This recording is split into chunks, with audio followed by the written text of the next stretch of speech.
शार्दुल शाह अपनी हवेली के अतिथि कक्ष में शिजा के साथ था।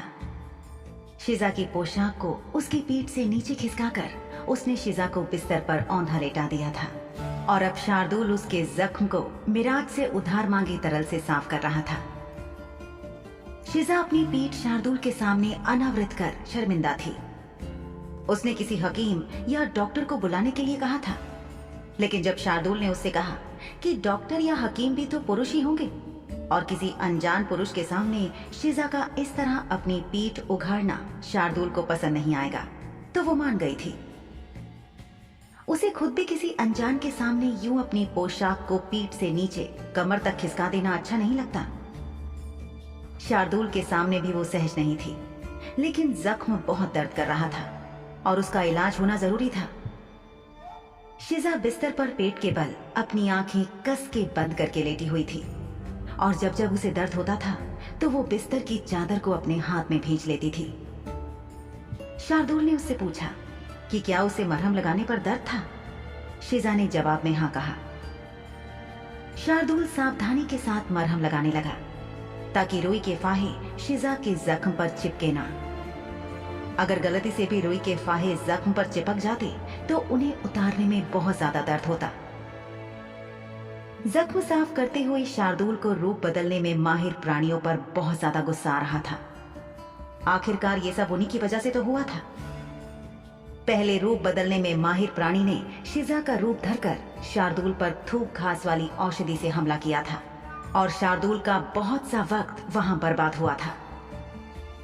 हालांकि उसे चुड़ैलों की योजना के बारे में कुछ पुख्ता जानकारी भी वहां उस लाल बालों वाली चुड़ैल से मिली, लेकिन उसकी नन्ही चिड़िया उस दौरान अकेली थी। इसके बाद रूप बदलने में माहिर दूसरे प्राणी ने तो सारी हदें पार कर दी। शिजा का रूप धरकर वो शार्दुल के साथ उसी की हवेली में आ गया और रसोई में खाने को थूक घास वाली औषधि मिलाकर संक्रमित कर गया। उसकी इस भारी गलती की कीमत शार्दुल को अपने विश्वास पात्र खानसामे, दयाल और कुछ और नौकरों की जान देकर चुकानी पड़ी। रूप बदलने में माहिर दूसरा प्राणी इतना ज्यादा चालाक था कि ये अधिकतर समय शाह हवेली में सोता ही रहा था, जिसकी वजह से शार्दुल को विचारों की तरंगे नहीं मिल पाई और उसे कुछ भी आभास नहीं हुआ। उधर शिजा भी अपनी चोट की वजह से बेहोश थी और शार्दुल तक उसके मन के भाव भी नहीं पहुंच सके थे। जब शार्दुल राजा जगत प्रकाश के यहाँ से लौटकर आया था तब उसे नकली शिजा को देखकर शक हुआ था और उसी समय असली शिजा होश में आकर अपने हाथ पैर खोलने के लिए छटपटा रही थी। उसकी वो घबराहट की भावना तरंगों के जरिए शार्दुल तक पहुंची थी। ये पिशाची बंधन का ही असर था कि शार्दुल सीधा सब कुछ छोड़ छाड़ कर वीरान गांव वापस चला गया था अपनी शिजा को लाने। जब शार्दुल शाह शिजा को लेने के लिए उस वीरान गांव में पहुंचा था तब भी वो बहुत ज्यादा चिंतित था। उसकी चिंता कई कारणों से थी। पहली तो ये कि वो नहीं जानता था कि उसे शिजा किस हाल में मिलेगी, क्योंकि उसे बहुत ज्यादा फिक्र देने वाली तरंगे मिल रही थी। दूसरी बात ये थी कि उसी गांव में कुछ ही देर पहले उसने काले चुड़ैलों के समुदाय के कुछ लोगों को मारा था और वो नहीं जानता था कि उस गांव में अभी भी काले चुड़ैल मौजूद थे या नहीं। अगर कुछ और काले चुड़ैल अभी भी वहां मौजूद थे तो इसका मतलब स्पष्ट था कि शिजा खतरे में थी, क्योंकि एक तो ये लोग वैसे ही लोगों की जान लेने के लिए कुख्यात थे और ऊपर से आज ही शार्दुल ने उनके कुछ साथियों को मार डाला था। जाहिर सी बात है, ऐसे में शार्दुल से जुड़े किसी व्यक्ति को पाने पर काले चुड़ैल उसे या तो मार डालते या फिर पकड़ कर ले जाते ताकि अपनी कोई मांग मनवा सकें। जब शार्दुल वीरान गांव पहुंचा तो हवा में चारों तरफ खून और लाशों की गंध फैली हुई थी। ये सड़ांध उन शवों की भी थी जिन्हें काले चुड़ैलों ने मारकर जमा किया था और कुछ उन लोगों के भी शवों की जिन्हें शार्दुल ने मारा था। हालांकि शार्दुल के मारे चुड़ैल मिट्टी में मिलकर गायब हो गए थे, लेकिन गंध अभी भी थी। शिजा के मिलने पर फिक्र और उत्साह में शार्दुल ऐसा खोया कि वो एकदम से उसके जख्म पर गौर नहीं कर पाया था। जब पहले पहल उसे अपने हाथ पर खून महसूस हुआ था तो उसे गलतफहमी हुई थी कि शायद ये खून वहीं कमरे में बिखरा हुआ होगा, लेकिन फिर उसने गौर किया था कि ये खून ताजा था और शिजा की पीठ पर से उसकी उंगलियों पर लगा था। तब शार्दुल को एहसास हुआ था कि शिजा के चेहरे पर दर्द के भाव इसीलिए आए थे क्योंकि उसे गहरी चोट लगी थी। उसकी पीठ पर खून अब सूखने लगा था। उसका इतना खून बहा था कि उसकी पोशाक पर पीठ वाली जगह पर एक बड़ा सा लाल धब्बा बन गया था।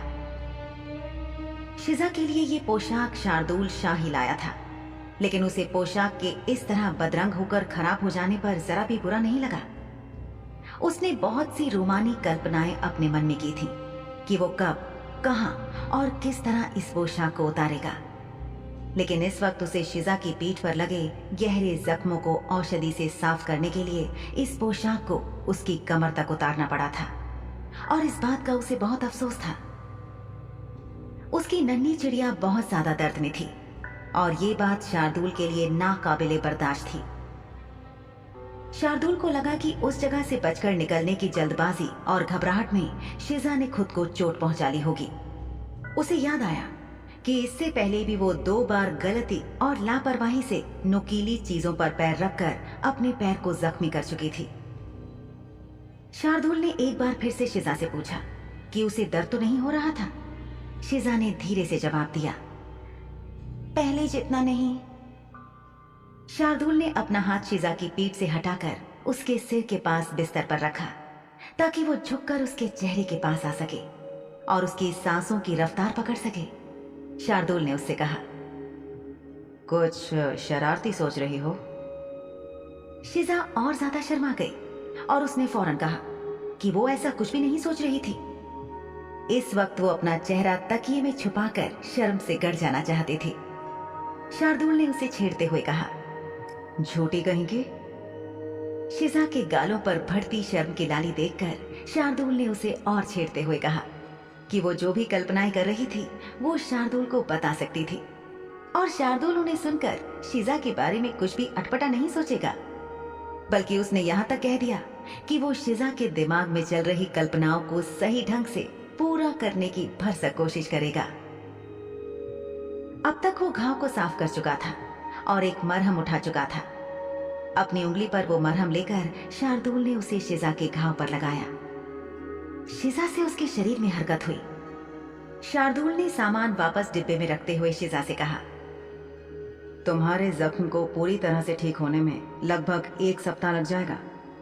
बेहतर होगा कि जख्म के ठीक होने तक तुम कुछ भी ना पहनो।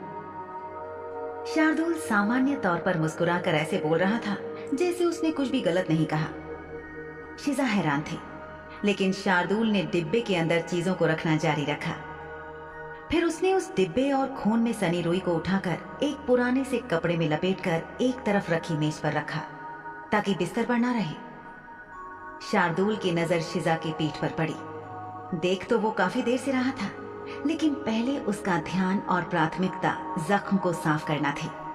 लेकिन अब जब वो काम हो गया था तो शार्दुल हकीम से वापस प्रेमी बन गया था।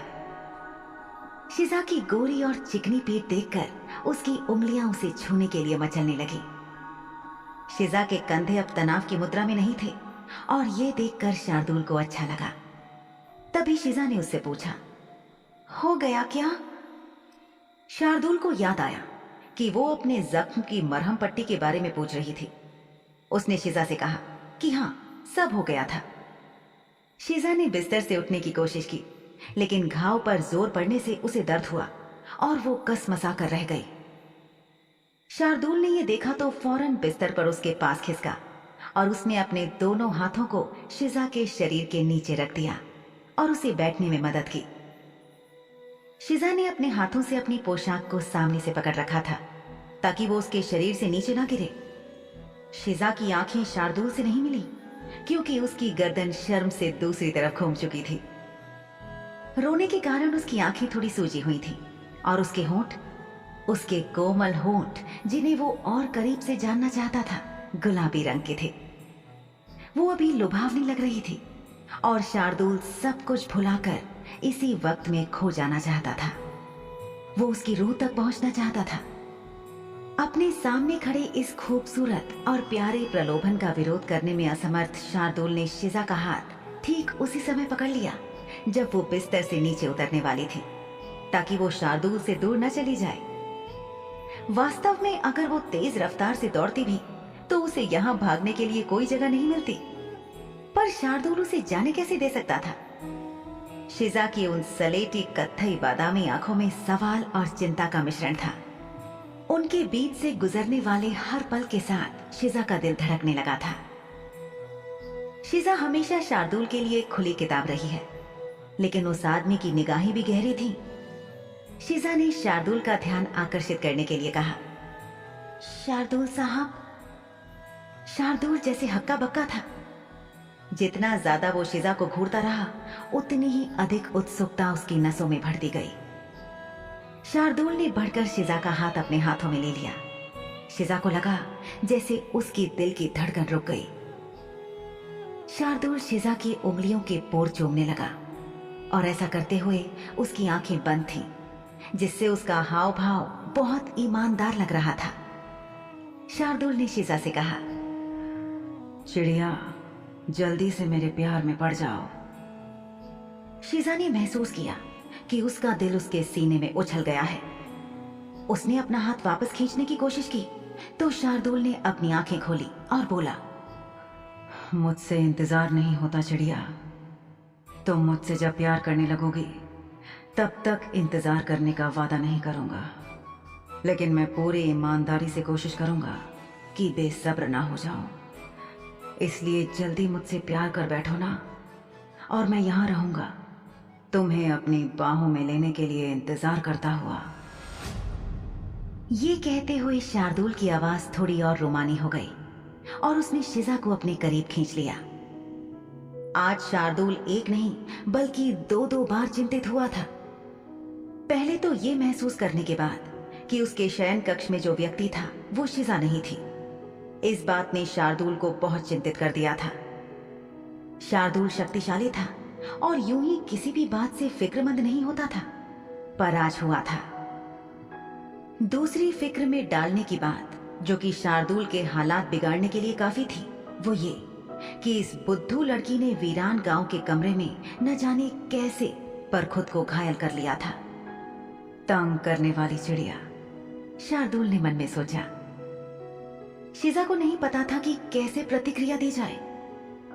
आमतौर पर मनमुटाव के साथ मुंह तोड़ जवाब देने से माहौल काफी बदल जाता था, लेकिन शिजा जो कहना चाहती थी उसमें उसके शब्द ही उसका साथ नहीं दे रहे थे। ऊपर से शार्दुल के प्यार भरे शब्दों ने हर प्रयास को और विफल कर दिया। अब तक शिजा ने अपने दिल के चारों ओर जो अवरोध बनाए थे वे एक के बाद एक धाराशायी हो रहे थे। शार्दुल के शब्दों ने उसके दिल दिमाग पर गहरा असर डालना शुरू कर दिया था। शार्दुल ने उसके दिल की बात को जैसे ताड़ लिया। वो बोला, मैं तुम्हारे दिल पर असर करने लगा हूं ना, बिल्कुल अभी की तरह। उफ, शिजा ने सोचा कि एक तो ये आदमी सब कुछ समझ लेता था और ऊपर से उसे कह भी देता था। शिजा का दिल सच्चाई सुनकर कांप उठा। शार्दुल ने उससे जवाब नहीं मांगा था, क्योंकि जवाब वो दोनों ही जानते थे। शिजा चुप थी। उसके पास अभी बोलने के लिए बहुत कुछ था, लेकिन वो अवाक थी। फिर उसने हिम्मत जुटाकर कहा, आज उस वीरान गांव में वापस मेरे लिए आकर मेरी जान बचाने के लिए आपका बहुत बहुत शुक्रिया शार्दुल साहब। शिजा जब उस कमरे में घायल और बंधी हुई थी तो उसे एक ही उम्मीद थी कि शार्दुल कैसे भी उसे ढूंढ ही लेगा। चोट के दर्द और घबराहट के बावजूद उसे शार्दुल का इंतजार था, और उसकी आहट पाते ही शिजा दर्द में भी मुस्कुराकर सुकून के आंसू रो पड़ी थी। वो आज वास्तव में खुश थी कि शार्दुल उसके लिए गांव वापस आया था। वो सोचने लगी कि उसके अपने सगे रिश्तेदारों तक ने भी शिजा को बेच डाला था, और उसके बाद जब वो उनसे मिलने गई तब भी उनके चेहरे पर पछतावा या शर्मिंदगी नहीं थी। और यहाँ शार्दुल साहब थे जो उसकी जान बचाने के लिए खुद को खतरे में डालने से भी नहीं चूके। शार्दुल ने मुस्कुराकर उससे कहा, तुम्हारे लिए मैं बिना एक बार भी सोचे ऐसा दोबारा तिबारा जितनी मर्तबा करना पड़ा करूंगा। शिजा की धड़कनें अचानक बहुत तेज हो गईं। क्या शिजा को भी कभी होगा शार्दुल शाह से प्यार?